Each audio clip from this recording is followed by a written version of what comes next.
उस देश के जहाँ 12 महावसम निर्जल रहे महाअम भीग रहे अमृत की वार्ता बराबर होती रहती है और उसमें समय को से भीगा करते। हम बात देश के जाति वर्ण कुलना, अब ये हमारा भ्रम है, आप उस जात के हो, आप उस जात से हो, आपको ये चीज मिलेगी, पंडित होंगे तो आपको नहीं मिल जाएगी, और कोई जात के होंगे पीछे लाइन पर सोचिए, सब गलत है, ये सब भ्रम है, नाटक है। इनके चक्कर में कम से कम और न करो तो कम से कम चक्कर में मत पड़ो। तो हम वासी उस देश के या 12 महावसम निर्जल रहे भीग रहे सब। हम वासी उस देश के जहाँ जाति वर्ण कुंडा, जहाँ जाति वर्ण, तुम स्त्री हो तो पुरुष हो तो भक्ति करने के लायक नहीं हो, वहाँ पकड़ने लायक। ये क्या संभ्रम है? माता मीरा को देख लीजिए, आपके रबिया बेगम को देख लीजिए। रबिया बेगम का है, जब वो वहाँ से काबा तक पहुँची तो काबा सड़क के आया और उन्होंने उसका इस्तेमाल किया और उसके बाद कहा कि मैं काबा में नहीं आई हूँ, मालिके काबा से मिलने आई, मैं काबा का दर्शन करने नहीं आई हूँ, मैं मालिके काबा से, जो उसका मालिक है, उससे मिलने जा रहा हूँ। ये रबिया बेगम थी जो मीरा जी की तरह थी। मीरा जी हैं, जगन्नाथ जी की मूर्ति में दर्शन करने गई, मूर्ति समा गई। स्वामी राम जी हैं, हाँ करती हुई गंगा में समा गए। एक कोट के संत ऐसे हैं जो प्रकाश रूप हो गए और कैसे समा गए। हमारे अयोध्या जी में गुप्तार घाट रामावतार जब हुआ था तो उसमें सबसे पहले लक्ष्मण जी आकर के प्रकाश रूप होकर के उन्हीं संजोग में समा गए, फिर उसके बाद तीनों भाई समा गए, फिर आखिर अंत में रामावतार का अंत हुआ, राम जी समा गए। तो अंतोगत्वा पारब्रह्म परमेश्वर में सारी जीवात्माओं का विलय होना है। उसमें किसी की कोठी नहीं जाएगी, किसी का धन दौलत नहीं जाएगी, किसी का रूप श्रृंगार नहीं जाएगा। जो असली चीज समझना है, परमात्मा अखंड है, अनादि है, अनंत है, वही सब कुछ, और उसी की साधना कीजिए। तो अपने लोगों की आज्ञा है ऐसा ध्यान करो कि अपना ध्यान न रह जाए, तब तो भगवान का ध्यान हो गया। और अगर तुम 2 घंटे बैठे रहते हो और उसके बाद दुनिया भर के रोटियां ध्यान कर रहे तो वो चीज नहीं होगी। वो अभ्यास से मिलेगा, शुद्धता से मिलेगा। संसार के जो प्रपंच है उनको मत पढ़ो, तो जो असली ज्ञान दिया है वो यही दिया है। वहाँ पुरुषों ने उसको समझाया है, करता के दिखाया है। तो इसको समझना चाहिए कि हमारा काम ये नहीं है कि हम अमर हो जाए। हमारा काम ये है कि हमें प्रभु जी में उसी में जहाँ से आए हैं वही वापस हो जाए। तो असली चीज वो है, एक दिन सबको उसी में समा जाना है और ऐसी करनी करे कि फिर उसके बाद दोबारा आने की जरूरत न रहे। जो करे वो अभी हम कर दें, जो कहिए हमसे लेना हो देना हो दे। उसको अगर ये ज्ञान मिल रहा है तो उसको तो सच्चा ज्ञान। दादाजी के पास सब बैठने की वो नहीं रहेगा। दादाजी ब्राह्मण थे, हमसे एक बार कहने लगे कि गिरीश जब चचा जी के यहाँ बैठने की जगह नहीं रह जाती थी, सब हम लोग इंतजाम में लगे रहते थे और उसके बाद अंत में जूते पर बैठना पड़ता था भाइयों के। तो ऐसा ध्यान लगता था कि वैसा ध्यान पूजा में बैठ के नहीं लगता। ये हमने कई बार कहा होगा कि ऐसा ध्यान लगता था जब पूजा के आसन बैठते थे तो वैसा ध्यान नहीं लगता। सच्चे थे, कह दिया उन्होंने, और वही सत्य है। अब आप समझ लीजिए कि जिसका ये ख्याल है कि मैं ब्राह्मण हो तो ब्राह्मण हो के दिखाओ, ब्रह्म का ज्ञाता हो। ब्राह्मण तो वो है जो ब्रह्म का ज्ञाता है, जो ब्रह्म के पार ब्रह्म परमेश्वर के अलावा किसी को नहीं मानता। तो दादाजी महाराज ने स्पष्ट कर दिया कि नहीं, ऐसा नहीं, और गुरु के आगे कोई नहीं है। उन्होंने कहा गुरु के आगे भगवान भी नहीं, गुरु ब्रह्मा गुरु विष्णु गुरु देव महेश्वरा गुरु साक्षात परब्रह्मा तस्मै श्री गुरुदेव। हम गुरु को इस रूप में प्राप्त करते हैं, उसको हम किसी एक रूप में पाठ करके नहीं कर सकते।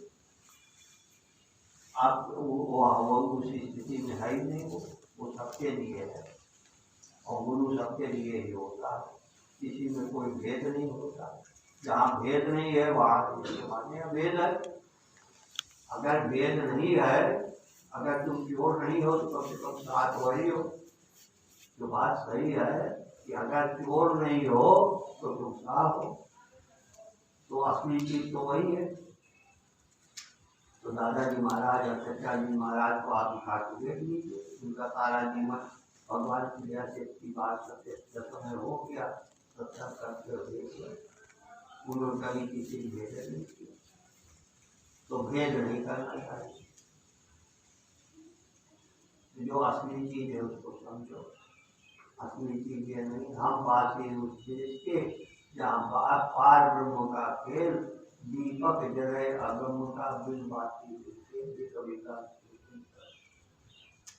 हम वासी उस देश के जहाँ जाति वर्ण तुलना है, शब्द मिलावा होता है, देह मिलावा नहीं। तो देह से कोई मतलब नहीं है, प्रेम से मिलते हैं। वो एक हृदय के अंदर कोई ऐसी प्राणी नहीं है जिसके अंदर हृदय न हो, और दिल की धड़कन से जिंदगी शुरू हुई है, दिल की धड़कन से ही खत्म हो। वो धड़कन बंद हो जाएगी, वो के बाद कहानी खत्म। तो उसी धड़कन पे तुम राम राम कहने की तो नहीं अभ्यास करते। अपने हृदय के ऊपर ध्यान लगाइए और जय बार लहरावे तय बार वही कहो, राम राम राम राम राम राम राम राम राम। करिए अभ्यास, देखिएगा सब सही हो जाएगा।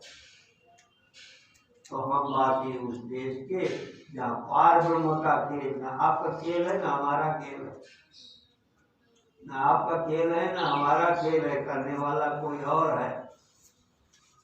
आपके अब्दुल रहीम खाना जी हुए, अकबर बादशाह के नवरत्नों में से थे, अकबर बादशाह के मुख्य वजीर थे, सत्यवादी थे, महादानी थे, बहुत बड़े भक्त थे, कवि थे, ये सब था। भूख लगी तो अब वो थे, किसी से मांग सकते नहीं थे। तो एक बार वो भूजा दिखाई दिया, उससे तय कर दिया कि हम वर्दी उतार देते और तुम्हारा भार थोड़ी देर झोंकते, हमें कुछ खाने दे दो। पैसे भार झोंक रहे थे, इतने में पहुंचाने वाले उनके पास पहुंच गए। उन्होंने कहा सीधे कहा हिंदी देनी है, जो कर ऊंचे किए तय तो नीचे है, जबकि विनम्रता कहा से मेरी है तो उनका देने वाला और है, भेजत है दिल, लोग भरम हम पर करे साधु नीचे है। फिर जब भार झोंकने लगे तो उनका जाके सर पार तो कभी घूमकर बाहर गया। तो उन्होंने तुरंत उत्तर दिया कि रजमन उतरे पार, भार झोंक पार। तो जो असली चीज है करने वालों ने ये किया है, आपके सामने। तो इसको समझिए, इन्होंने करने की ठान ली है, उन्होंने किया है और उनको प्रभु जी ने निभाया है।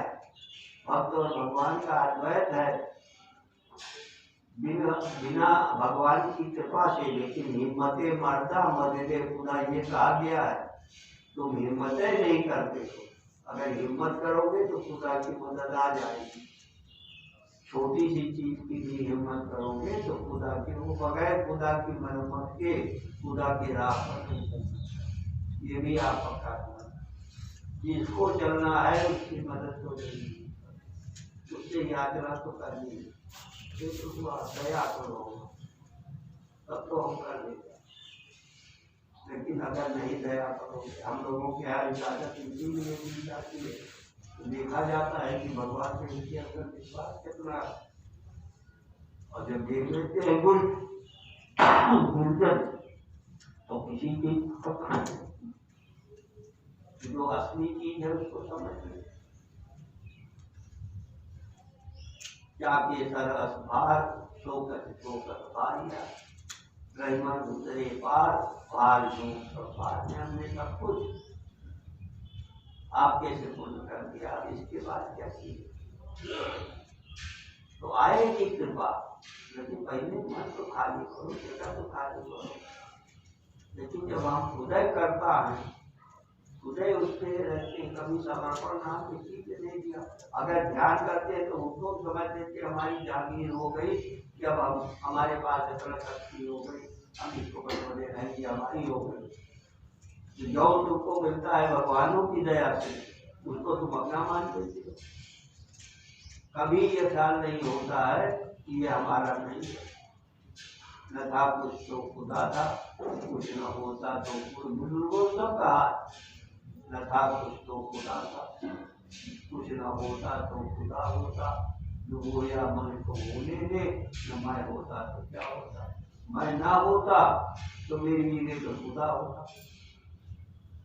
I am inferior replacement. I am inferior replacement. सत्य ये है कि तुम उसको हटा करके अपनी जगह पास में लगा कर, और खुदा कहते हो हम दूसरे खुदा हो गए, जबकि कमरी भर की चीज नहीं है, कोई नहीं सकता है। तो असली चीज उसको समझो। कितने लोगों ने गलती से अपने को भगवान बना दिया, कितने लोगों ने भगवान अपने को कहने में संकोच नहीं किया, जबकि भगवान कोई मामूली चीज है। भगवान कोई मामूली चीज है, तुम्हारी बातें की हिस्से नहीं है। क्या जब हर गाय खोल के देख लीजिए तो पता नहीं। हरि अनंत हरि कथा अनंता, कहाँ सुने बहुविध सुनता, सत्य यही है। हरि अनंत हरि कथा अनंता, प्रभु की आज तक कोई पार नहीं पाया। हाँ, एक चीज हुआ है, उन्होंने उसके सामने सच्चे मन से अपना सर झुकाया है, उसका मुझे और उसी को ख्याति मिली है, उसी को सब कुछ। तो जो असली चीज है उसको समझो। यही के दिन की आज का दिन हम लोगों ने लिए रखा, हम ये मानेंगे। हमारे घर में एक बड़े दास रहते, जात के पासी थे। नौजवानी में कभी लालजी के भक्त हो गए थे, मंडल मंडल लेके मांगने लगे। हमारे पिताजी के पास पहुंचे तो उन्होंने धीरे धीरे समझ के उनको समझाया कि इधर उधर जाने से कुछ नहीं होगा। खैर उन्होंने उनकी बात मान ली, उनका कमेंट छोड़वाया। उसके बाद उनको वही गुदाम था, उसी में मेहनत कर दिया, और उसके बाद उनको वही वाटर वर्ष में मिलने थे, क्योंकि इसलिए वाटर वर्ष में बनवा दिया। अब उनकी शादी सही ढंग से हो गई, शादी करा दी। एक से शादी से बच्चा नहीं हुआ तो दूसरे तो उससे बच्चा हुआ, और इस तरीके से बड़ी भक्ति और छोटी भक्ति हो गई। हम लोग खेलते खेलते जाए देखें, खासतौर से हमारी बेटा, हम खेलते खेलते बगीचे में खेलते रहे, और उसके बाद जाके चौकट पर जाकर तो मोटी मोटी रोटी खेलती रहती। तो हम उसको उसको देखने लगे, कहा भैया खाओगे? और भैया का पूछते प्रयास लगा भाई कहते हम आशा लगा के बैठ जाए जाके पासी थे, लेकिन उससे क्या होता है तो फिर बाहर जाने देगा तो रोटियाँ वो खड़े हो गए, उन्होंने कहा भैया खाओगे? कन्या वो क्या करती थी, तो थाली सी होती है, दाल पर रखते रोटी रखते बैठ जाओ खाए, और हम अक्सर खा ले और हमारी मदद खाना बनाए रहा है तो पता चला हम खा लिए। और रात के रात वो कबीर लाते, रात का रात वो कबीर लाते थे, कबीर लाते एक पल गाया करते थे और उनमें शक्ति थी, ऐसा नहीं था। जो लोग चटका करते हैं, चटका करते हैं, इसके पीछे बहुत बड़ी दुर्भावना होती है। चौराहा पे करेंगे और उसको सजा के खड़ा कर देंगे और उनके मन में ये रहेगा कि हमारे घर का दुख विराम जो कुछ भी है वो जो रहे पहुंच जाए, जो नाम है उसको हो जाए, जो उसको नाम है उसको हो जाए, यही मशहूर रहता है गाँव में। से दूर लोग दूर से निकल जाए। बड़े रात का क्या हालत थी कि वो जा रहे हैं केवल चक्का खूब वो बड़ा सा सजाया हुआ है और उसके बाद बैठ के माला के पहले से उसको पहन लिया, गला उड़ा रहा, अगर देर से रहा तो उससे खिला दिया, नहीं उसको खा लिया, बंदा जेब से रखा, 2 लाख मारा हे टटका देवता जब लगे को तो उसका लग जाओ और कोई न लगे। यह तरीके धोती कर निवारण करते। और बड़ा सा बिच्छू निकलता था बगीचे में, जिसकी यो वाली वाला यो वाला बिच्छू होकर जाए अंदर मंदिर पहर के हम लोग जाए पता बिच्छू निकला है तो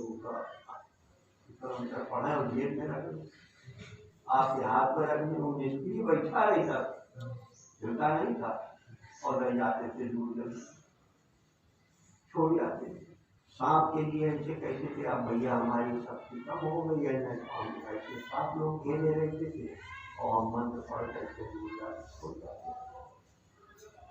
तो इस तरीके का। उसके बाद जब हम पिताजी की गया करने गए, जब गया करेंगे तो गया में एक बड़ी चीज होती है। गया में आप इसको आज इतिहास से प्रसंग आ गया, मैं चर्चा करूंगा कि गया में मातृ शक्ति और पितृ शक्ति दोनों की आराधना की जाती है। आपके अंदर दोनों की शक्ति का समन्वय है। तो एक तरफ पहले होगा कि माता नहीं, दादी परदादी विद्य परदादी, 3 पुस्तकों लेकर के जाइए, दादी परदादी विद्य परदादी, और इधर बाबा पर बाबा विद्य पर बाबा की, इधर पिता की धारा है, इधर माता की धारा है, और इन दोनों के उद्धार का दायित्व आपका है। आप उसके पुत्र हैं, दोनों का समन्वय है तुम्हारे अंदर। तो पूरी गया की यात्रा में जगह जगह लिखा हुआ है कि जो कर्जदार हो वो गया नहीं कर सकता, जो किसी से वादा किए हो वादा न पूरा किए हो उसे अपने पितरों को मुक्त करने का कोई अधिकार नहीं। अन्यथा अगर शुद्धता पवित्रता से जीवन व्यतीत करने वाला पुत्र है तो ये उसका दायित्व है कि मातृ शक्ति और दोनों की सेवा अपनी आत्मशक्ति से करे। यही उसका विज्ञान है। पिंडदान भी इसीलिए कराया जाता है। अब बाकी चाहे लेकिन जो एक्चुअली है मातृ शक्ति और पितृ शक्ति दोनों का समन्वय तुम्हारे अंदर है, और दोनों को कहीं भी अटका हो। क्या है, जब आप लोग ध्यान लगाते हो तो ये भय जो आती है जिसको कृपाधार कहा जाता है, हम लोगों के यहाँ कोई भाई ऐसा नहीं है जिसको महसूस ना होगा, और जिसको नहीं महसूस होता उसे कह देते तुम्हारी ऐसा नहीं है, जाओ कोई जरूरत नहीं, अन्यथा गुरुजन यही एक्सेप्ट करेंगे। तो वो जो फैज की धारा आती है जिसको चैतन्य प्रकाश कहते हैं, वो कोई भी जीवात्मा जो अटकी होगी अपने जीवन में उसको पार नहीं कर सकी, जब उसका संपर्क मिले तो उसको उधर गति प्राप्त हो जाएगी, उसको उधर गति प्राप्त हो जाएगी।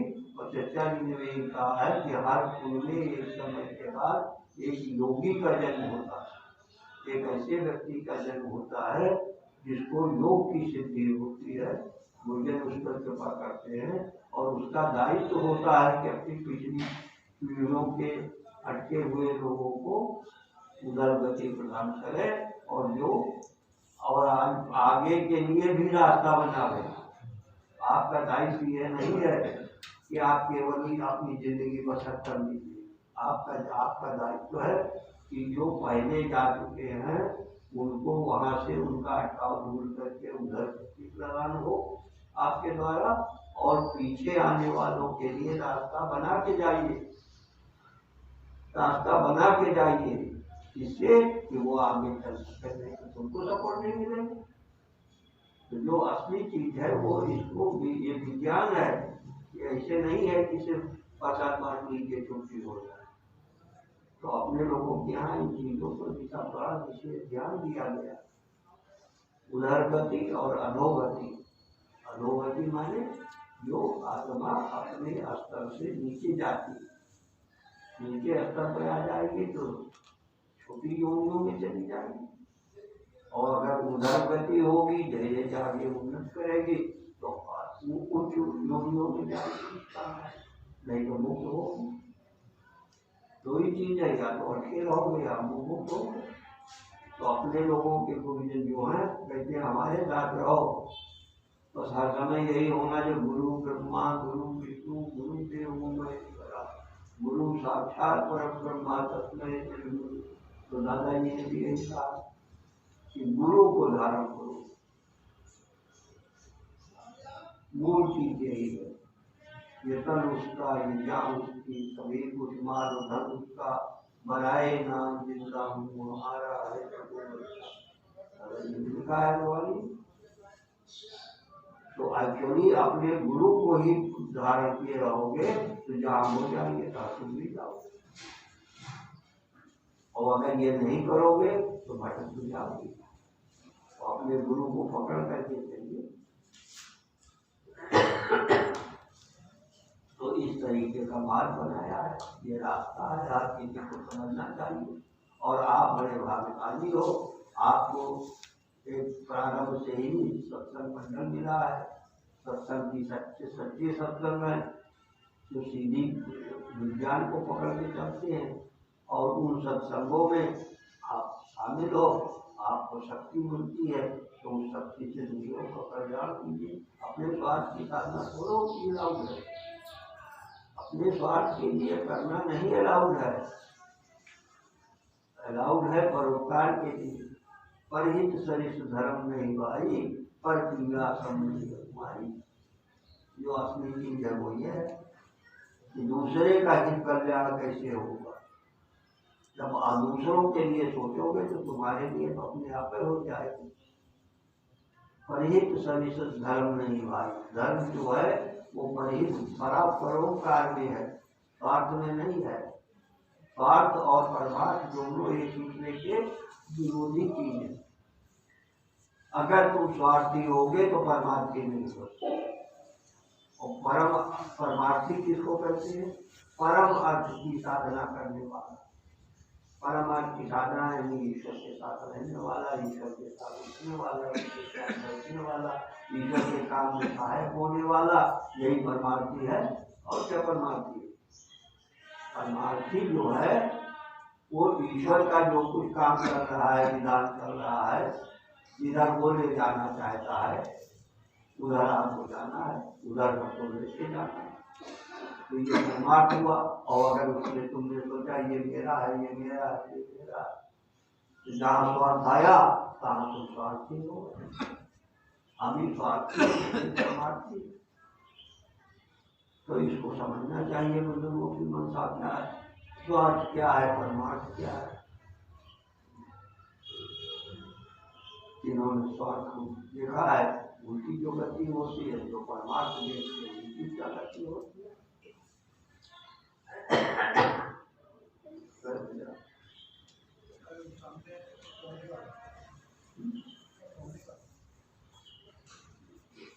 ये स्थिति वास्तव में है, इसको समझिए। हम लोग इसी के लिए दादाजी महाराज, पिताजी महाराज, ये तन उसका, ये जान उसकी, सभी उसका। अब कहाँ उसमें आप अपना कहाँ कह रहे हैं? कहाँ कह रहे हैं कि ये तन उसका, ये तन अपना, ये ना अपने तो उल्टा हो जाए। ये तन अपना और ये जा सभी कुछ माल धन दूसरे को माल अपने हो गया है? तो अपना की जगह पर उसका कहो।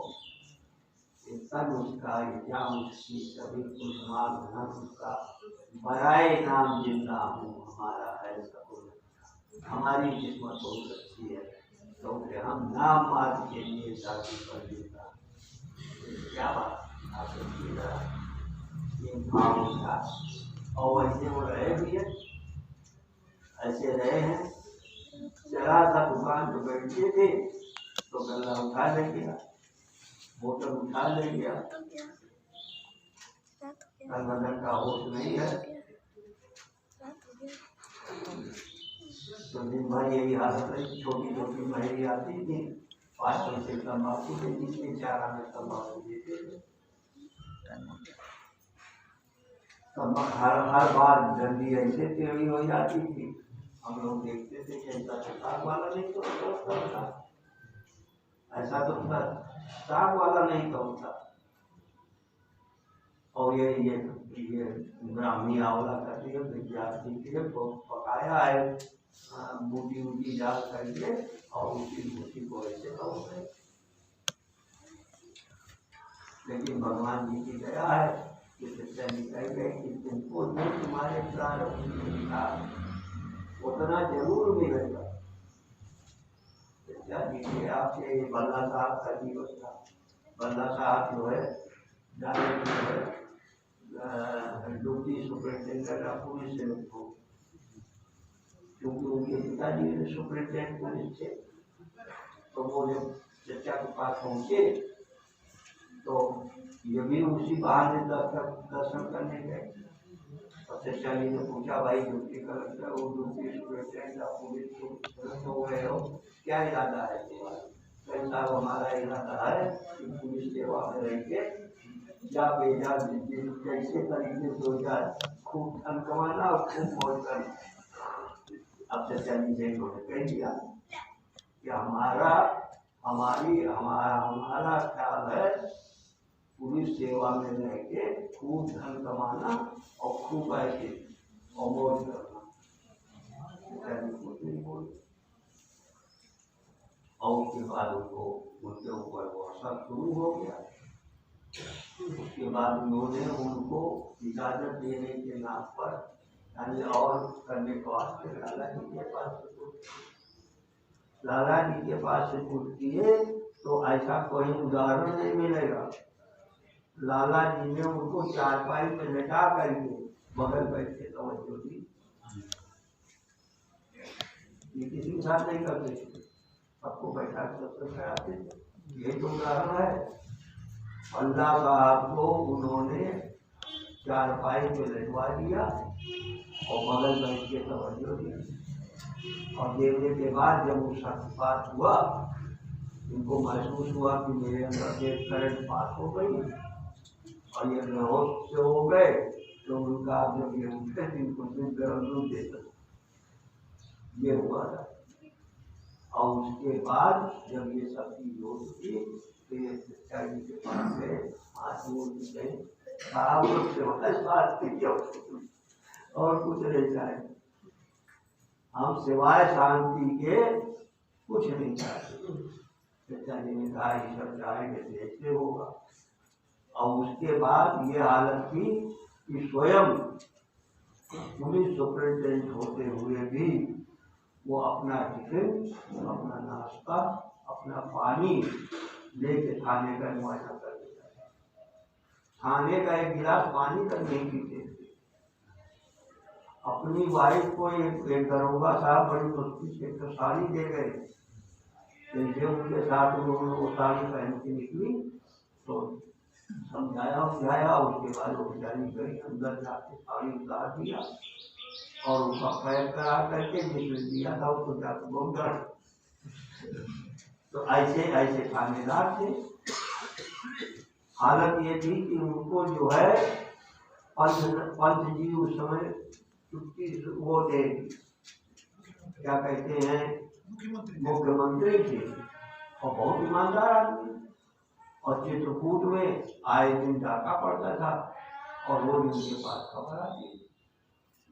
तो उन्होंने कहा कि भल्ला साहब बुलाइए, वही जाकर डकैती रोक सकते हैं। बाद में एक ईमानदार बचा हुआ है।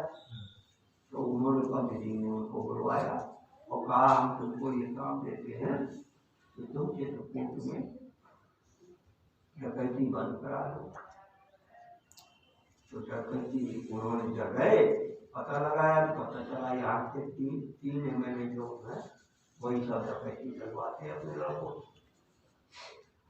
तो उन्होंने पहला काम किया, जैसे सबूतों को इकट्ठा किया और उसके बाद उन्होंने पहले उनके तीनों लड़कों को पकड़ बंद कर दी। जो एमएलए हैं, रूलिंग पार्टी के एमएलए हैं, पूरा चित्रकूट की जिम्मेदारी उनके पास, और उन्हीं के लड़कों को बंद कर दिया। बहुत कोशिश किया, नहीं छोड़ा। तो लोग गए पंत जी के पास शिकायत करते कि साहब आपने इसको हाथ हटाइए, नहीं तो हमारे लड़कों को ही देगा। तो पंत जी ने क्या किया कि तीनों एमएलए को और भल्ला साहब को, तीनों को अपने आप से बुलाया साथ था और कहा आप बताइए। तो भल्ला साहब ने कहा कि इस तीन को तो हमने बंदे किया और ये फाइल लेके आए हैं कि आप रोज दस्तखत कर दीजिए, तो कल के बाद कर दीजिए। समझ गया। पंत जी ने कहा कि ठीक है, हम फाइल का दस्तखत कर देंगे, तो नहीं तो आप लोग इस काम को बंद कराइए। बंद हो गया। वहां से बाहर निकले तो कई वो तीनों एमएलए मिले और तीनों एमएलए ने कहा कि इस गधे ने तुमको एसपी बना दिया है। इस गधे ने तुमको ये एसपी बनाया है। तो उन्होंने कहा अगर खुदा जो है गधे को अपनी जलेबी खिलाता है किसाने को, उसको क्या इस्तेमाल हो सकता है? अगर खुदा जलेबी खिलाता है अपने गधे को, तो हो गए और लोग वही वहाँ डकैती केवल भल्ला जी बंद कर सकते हैं। तो मशहूर हो गया कि ऊपर अल्लाह और नीचे भल्ला। ये उनके जमाने मशहूर हो गया था। ये सब सच्चा जी लाला जी सच्ची से जो काम कर रहे हैं, आप उसको गौर से देखिए, ऊपर अल्लाह नीचे भल्ला, ये जमाना उनका था। तो पुलिस के एसपी को बंद करके दिखा दिया। जो असली चीज है करने वाला, जिसको भगवान पे विश्वास है, उन तभी भर करेगा। देने वाला और रहना क्या करना, क्या करेगा? तो ऐसे ऐसे महापुरुष चचाजी और लाला जी ने पैदा किए। ये उन्हीं को पैदा किया हुआ था। अगर वो तवज्जो न दिए होते और अगर वो ट्रांसफॉर्मेशन न हुआ होता तो खूब पैसा कमाया जाता, खूब पैसा की जाती। जो उन्होंने कहा था कि हमारा इरादा ये है और ईमानदार ने इसलिए कह दिया, अच्छा नीचे की बात से कह दिया। तो जैसे कल हम आपको बता दे रहे थे, हमारे सुपरस्टार शुक्ला जी थे, भांग खाने का शौक था। अब यहाँ हम भांग खाना मना है कि ध्यान में तो वैसे नशा होता है और दोबारा करोगे तो विकृति हो जाएगी। तो इन्होंने पूछना शुरू किया कि क्या हमारे नातेदार रिश्तेदार अगर दबाव डालने ले सकते हैं? दादाजी कुछ नहीं बोले। कहीं क्या चीज जो आज लिया जा सकता है, दादाजी कुछ नहीं बोले। आखिर में जब उन्होंने कहा कि अगर मने चल जाए तो क्या मांग दिया जा सकता है, तो दादाजी का अगर मने चल जाए कि एक फसल में आने क्या जरूरत, अगर यह सब करना है किया जाए क्या जरूरत? तो जो असली चीज है, हमारे बुजुर्गों ने सच्चाई, ईमानदारी, शुद्धता, पवित्रता का वो वैल्यू दिया है। उसकी कीमत पानी है और भगवान के अलावा किसी की भगवत शक्ति है हाँ किसी को देखा नहीं है। तो जो सही बात तो हुई है